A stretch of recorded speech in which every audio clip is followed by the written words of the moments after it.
You're the journalist, aren't you? I gave him your letter the other day. The professor's probably read it. He received another letter this morning. I put it in his mailbox. It was a letter from the museum. Letters from the museum. They always mean trouble. Hey, maybe you could take it to him. He has trouble moving around, you know. He's an old man. You know what I mean. You want my advice? He should see a doctor. Well, that's what I think anyway. Oh, and have a care. It looks like something fell from your bag over there. Well, then have a nice day.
My friend, this old fool is overjoyed that your editor has finally decided to send you to interview me in person. As pleasant as it has been, our recent correspondence will not allow me to discuss certain subjects as freely as I would like. The subject of your special issue, the Amazon. You must be aware that it hits very close to home for me. That mysterious land is both the source of my greatest joys and my deepest disgrace. As my old friends at the museum probably told you. But no matter what they say, I know what really happened over there in the 30s, when my companions and I ventured into the unknown wilds.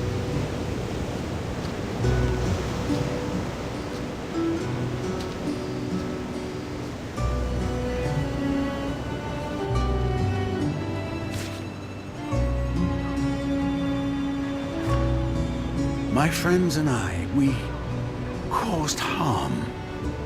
Harm that I am determined to heal today. But I need your help. Not only to finally bring my version of what happened to light, but perhaps to do even more. Time is running out. So, safe travels, my friend. I am quite pleased to welcome you to my humble abode. Signed, Professor Alexandre Valenbois.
You are the journalist, aren't you? Come. Come.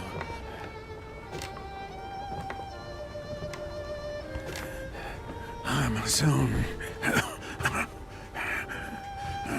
Amazon. Too late for me. Too late. It's all over for me.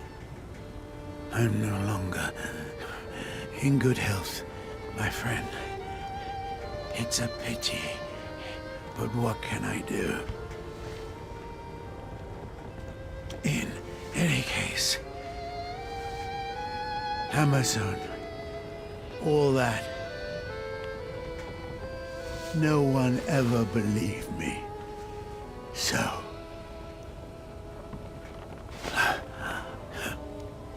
after all those years, the egg is still alive. Alive. Yes. I had planned to take it back over there to Amazon.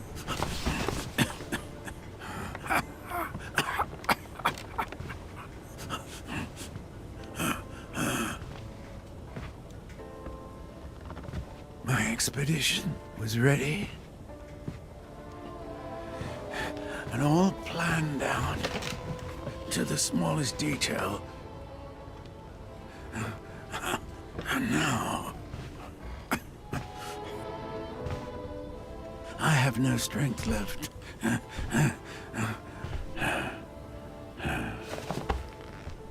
You must go for me.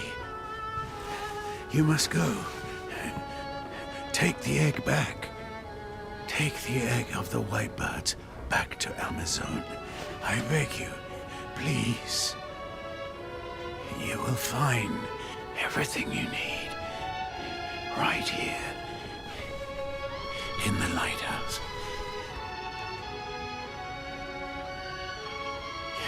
You must go to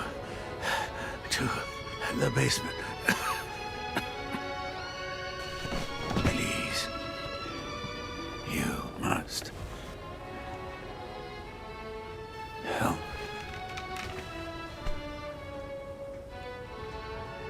For her.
My dear friend, I am an old man in the twilight of his years. I know now that I will never have the strength to set off again to the Amazon. My only remaining hope resides in convincing you to go in my stead. Make amends for the wrong I have done to that country over 50 years ago. It was in 1929, at the university where I was finishing my studies in natural sciences, that I first heard of the Amazon.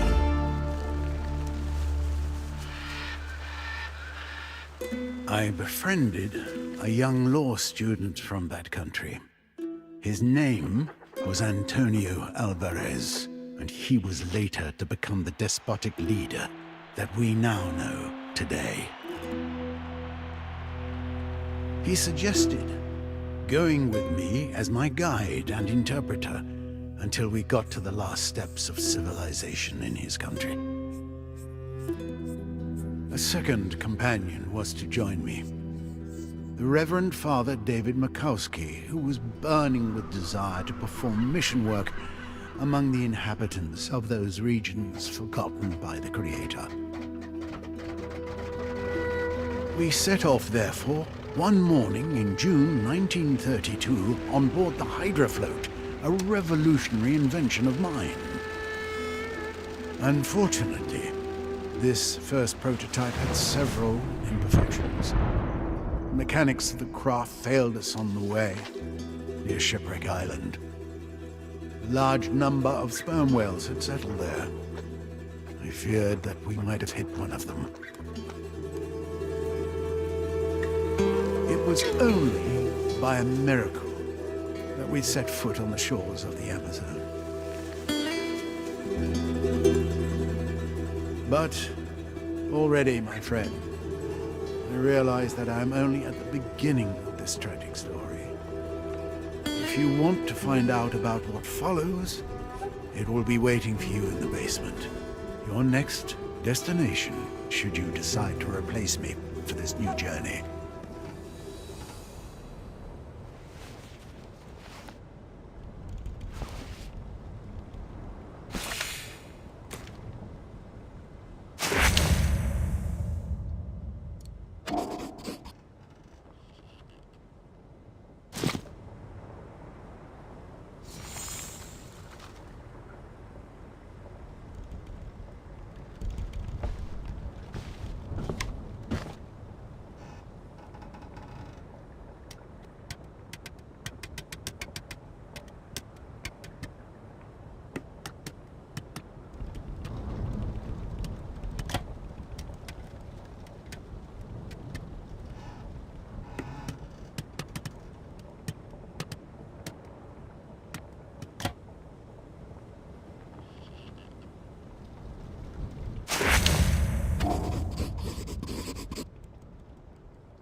Amazone is a powerful country, and the people of Amazone are its symbol. I am the father of the Amazonian people, and as this nation among long live Amazone! Long live progress! Progress will liberate us, separate us from the romantic nonsense of the savages. Progress will burst open the door to the modern world so that we, the people of Amazone, may enter and take our rightful place.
My dear friend, it's nice to see you again through these few pages.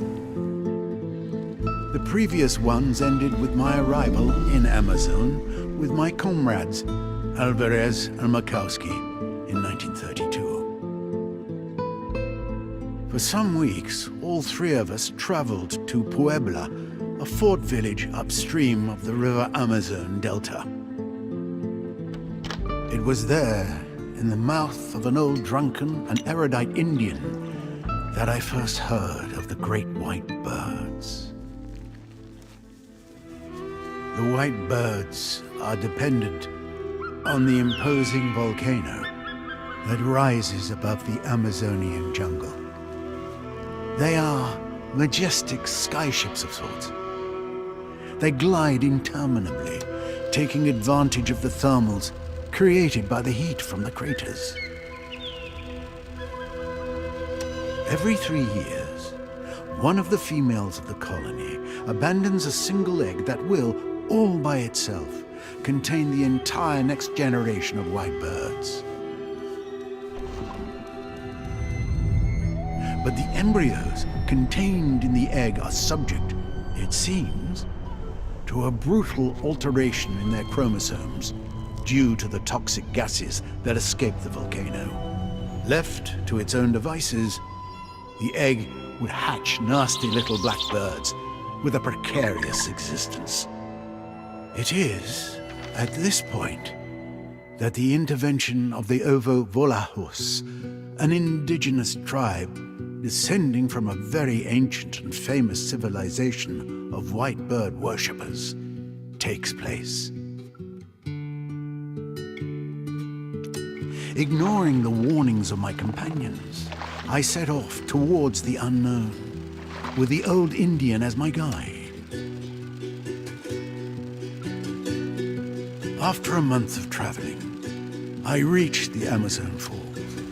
Then, out of the blue, my guide had left me. I was starving and had no more strength, totally weakened by a vicious tropical disease. I owe my life to the hospitality of the native tribe living near the bottom of the falls. A young Indian girl patiently lavished on me the care that was necessary for my recovery. To tell the truth, we never left each other after that. Her name was Yekumani. I loved her, and she loved me. And the months that followed were the most beautiful of my long life. But here we are, already approaching the sinister conclusion of this tale, my friend.